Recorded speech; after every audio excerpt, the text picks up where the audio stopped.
안녕하십니까, 알림이 황희두입니다. 지금 윤석열 대통령이 취임한 지 6개월이 됐습니다. 그런데 그동안 변화를 보면 정말 충격적이란 말밖에 안 나오는데요. 물론 이 모든 일이 윤석열 대통령 때문이다 라고 몰아가려는 건 아니지만, 안 그래도 위기 상황 속에 부자 감세 타령이나 하니 양극화를 비롯해 타격이 더 크게 오는 건 윤석열 대통령 때문이라고 밖에 볼 수 없는 거고요. 앞으로 이건 어떻게 대응해 갈지 벌써부터 우려됩니다. 이런 와중에 동남아 순방에 나선다고 하죠. 내일부터 4박 6일로 간다는 건데, 새로운 아세안 정책인 한 아세안 연대 구상을 발표할 계획이라고 합니다. 그런데 여기에 대해서 기대하는 국민들이 과연 얼마나 될까요? 또 가가지고 자유타령만 하다가 오는 거 아닙니까? 다양한 국가 정상들과 정상회담도 한다고 하는데, 지금 외신에서도 윤석열 정부를 비판하고 있는 마당에 제대로 된 대화나 가능할지, 또 뒤통수는 맞지 않을지 그런 생각밖에 안 듭니다. 이런 와중에 어제 대통령실에서 MBC 기자는 전용기에 탑승을 못하게 한다는 통보가 전해졌는데요. 전례 없는 일이죠, 이건. 문재인 정부 때였다면 온 언론이 들고 일어섰을 겁니다. 그래서 지금 언론들이 어떤 반응을 보이는지 지켜봐야 된다 보고요.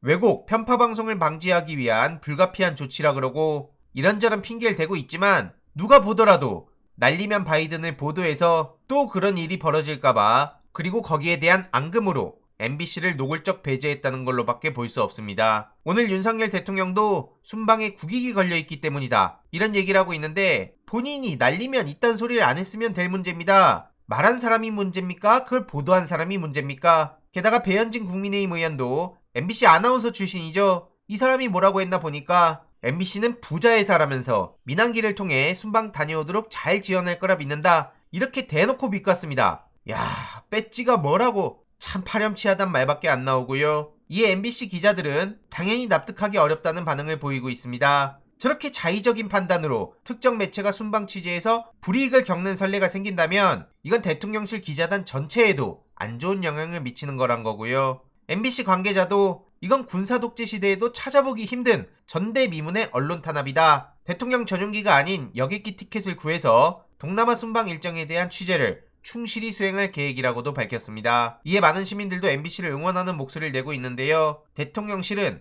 저렇게 언론을 가지고 자기 멋대로 주무를 수 있다고 생각한다면 큰 오산이고요. 또 다른 언론사들은 이건 MBC만의 일이지 라고 생각한다면 그 또한 큰 착각이라는 말을 전하고 싶습니다. 이해로도 갈수록 커지는 한동훈 존재감이라며 열심히 띄우는 모습이 보여지고 있는데요. 이에 대해서 오히려 반응은 싸늘해져만 가고 있습니다. 한동훈 장관을, 그리고 윤석열 대통령을 좋아하는 사람들은 더 끈끈하게 좋아할 수 있을지 몰라도 대부분의 중도층들도 등을 돌리고 있는 게 현실이고요. 언론이 저렇게 마사지를 한다고 해서 해결할 수 있는 차원의 문제도 아니죠. 그러기에는 한동훈 장관이 너무 뻔뻔하고 흥분한 모습을 보여서 비호감도가 커진 거라 볼 수 있고요. 황운하 의원은 한동훈 장관을 향해 소영웅주의, 관종, 스타의식에 빠져있다 라고 지적했습니다. 틀린 말 하나 없다고 생각합니다. 중2병에 빠져서 저렇게 온갖 허세를 부리고 다닌다, 이렇게 볼 수 있는데요. 오죽하면 김재현 전 최고위원조차 최근 직업적 음모론자라는 발언을 두고 법무장관으로선 부적절한 발언이다 라고 평가할 정도였습니다. 참고로 최근 권익위에선 윤석열, 한동훈 이들의 청담동 술자리를 제보한 제보자를 공익신고자로 인정하는 걸 검토 중이라고 하는데요. 이러니 전현희 위원장을 어떻게든 몰아내려고 했던 거냐, 안달난 이유가 있었구나, 당연히 공익신고자지 신변보호부터 해라, 이런 목소리들이 이어지고 있고요. 박지원 전 원장은 이게 만약 진짜면 탄핵감이다, 이렇게 비판하고 나섰습니다. 지금 검찰 카르텔이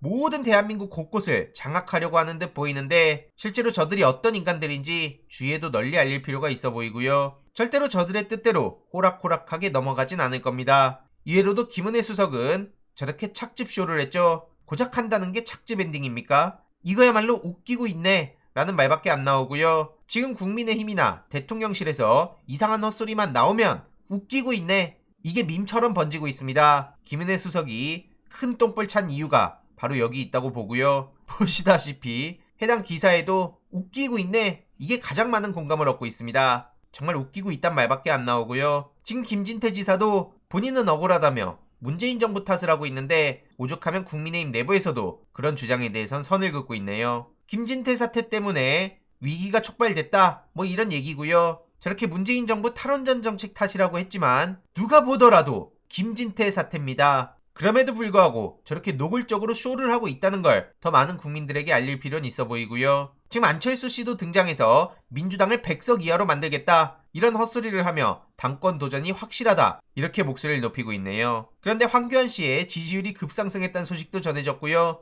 5%로 단숨에 4위권에 진입하고 국민의힘 지지층 사이에선 10.5%로 안철수 씨와 거의 맞먹는 수준입니다. 사전투표 조작, 부정선거설을 주장하면서 당내 주류 의원들은 황교안 씨와 거리두기라고 있는데, 이러니 국민의힘 내부에서도 착잡하단 얘기가 나오는 겁니다. 태극기로 상징되는 황교안 씨, 하는 것마다 말아먹은 안철수 씨, 이러니 많은 시민들도 아예 저럴 거면 아무나 다 나와라, 아베가 100명 있는 것 같다, 이런 반응들이 나오고 있는데요. 너무 황당한 얘기들도 많이 쏟아지고 있는데 추가적인 소식 간략하게 계속 요약해서 공유드리도록 하겠습니다. 이번 내용도 유익했다면 구독, 좋아요, 알림 설정, 멤버십 가입 정말 큰 힘이 된다는 점 말씀드리고 싶습니다. 이번 내용도 주위에 널리 공유 부탁드립니다.